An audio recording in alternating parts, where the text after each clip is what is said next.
తొందరగా దిగో, వాళ్ళు వచ్చేసారు. అంత రెడీనా? నువ్వు ఫోన్ చేసావా? వాడు ఎప్పుడూ రెడీగా ఉన్నాడు, నువ్వే లేటు. పని అవ్వాలి కదా. ఎప్పుడో రెడీ అయిపోయింది. అలాగే లోపల పెట్టు. మనం ఒక విషయం చేస్తే కరెక్ట్గా ఉండాలి కదా. ఏరా బంగారం, అయ్యో, మమ్మల్ని ఆపు, వదిలేస్తున్నావా? ఆపు, ఆపు. వాడు చదవటానికి వెళుతున్నాడు, వేరే ఎక్కడికి కాదు. చెప్పారు. రే, రే, రా పోదరా, రా. బాయ్ అమ్మా. జాగ్రత్తగా వెళ్ళండి. అన్నా ఏంట్రా? అది ఇవ్వలేదా? అయ్యో మర్చిపోయానే. రే, ఇది నువ్వు ఉంచుకోరా. అయ్యో నాకెందుకు బాబాయ్ ఇది? నా గిఫ్ట్ గా ఉంచుకో. చాలా గొప్ప గొప్ప వాళ్ళ పిల్లలు చదివే కాలేజ్ అది. మనం వాళ్ళకంటే ఎందులోనూ తగ్గకూడదురా. ఈ ఫోన్ అందరి ముందు ఆన్ చేసుకుని గేమ్స్ ఆడుకోరా. సరే. ఇంకో ముఖ్యమైన విషయం రోయ్, ఎక్కడైనా షాప్లో చూపించి ఉన్న సిమ్ కార్డ్ తీసి పడేసి వాడుకో. మేము దాన్ని తెరవడానికి ప్రయత్నించాం కానీ కుదరలేదు. మాకు దాని గురించి తెలియదులే. రేపు కోర్టులో కేసు ఉందిరా, లేకపోతే కాలేజీలోనే దింపేవాడిని. బస్సు రెడీగా ఉంది. నువ్వు బస్సు దిగంగానే అక్కడ సుధీర్ అనే పేరు గల నా శిష్యుడు ఒకడు ఉంటాడు. నువ్వు వాడితో వెళ్ళి అక్కడ నీకు కావాల్సిన ఫ్యాషన్గా ఉండే డ్రెస్సులన్నీ తీసుకో. అలాగే ఇప్పటికి ఇది ఉంచుకో. బాబాయ్ ఇది. నేను అనుకున్న కలెక్షన్ రాలేదురా, ఉంచుకో. అయ్యో బాబాయ్ ఇది. నువ్వు భయపడకరా. ఇది ఎవరి దగ్గర కొట్టేసిన డబ్బు కాదురా, అందరూ దేవుణ్ణి వేడుకుని వేసిన డబ్బురా అది. ఇలా చూడన్నా, ఆ? సీట్లు లేవు, బండ్లో చాలా మంది నిలబడి ఉన్నారు. అయితే కూర్చున్న వాళ్ళలో ఒకరిని లేపరా. ఓకే అన్న. వెళ్ళు త్వరగా వెళ్ళు. రారా. సరే సరే టైం బాబాయ్, అవుతుంది, వెళ్ళు. వస్తాను బాబాయ్. జాగ్రత్త.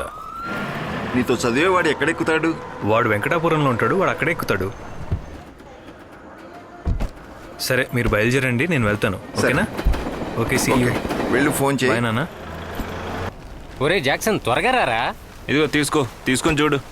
రే, ఈ డ్రెస్ తీయడానిక నీకు ఇంతసేపు? నేను ఉదయం కాలేజీకి వెళ్ళాలి కదా. అందుకు షాప్కి వెళ్ళి రెడీమేడ్ ఏం తీసుకోలేదు కదా, పాత బట్టలే కదా. లేకుంటే అదే వేసుకో. ఇలాంటివన్నీ దుబాయ్లో చాలా మంది వేసుకుంటారు. రే, అన్నీ బాగున్నాయి, అయితే ఇంకేంటి? కానీ అన్ని జుబ్బాలే ఉన్నాయి, జీన్స్ ఏమీ లేవా? జీన్స్ ఇది వేసుకుంటే నేను పూల రంగంలో ఉంటాను. నేను అదే అడిగాను, పూల సక్కల్లా ఉన్నాయని. అప్పుడు ఆడు ఏమన్నాడంటే అల్లు అర్జున్ వేసుకునే బట్టలు అన్నాడు.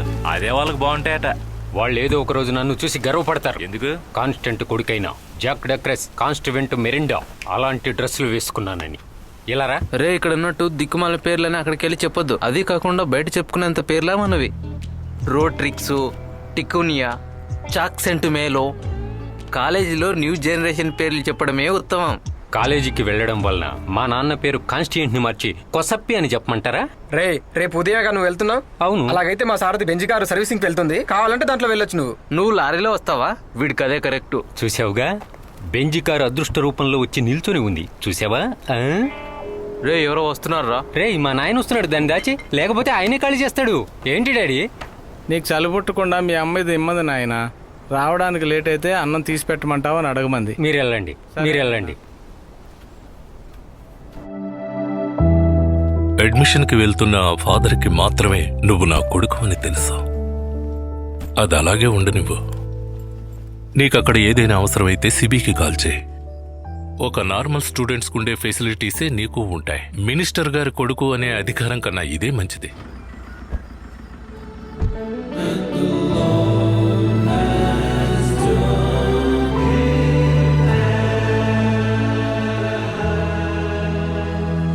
బాయ్స్, మన కాలేజ్ యొక్క హాస్టల్ యొక్క చరిత్ర గొప్పతనాన్ని తెలుసుకోవడానికి ఇక్కడికి ఒక కొత్త బ్యాచ్ రేపు వస్తుంది.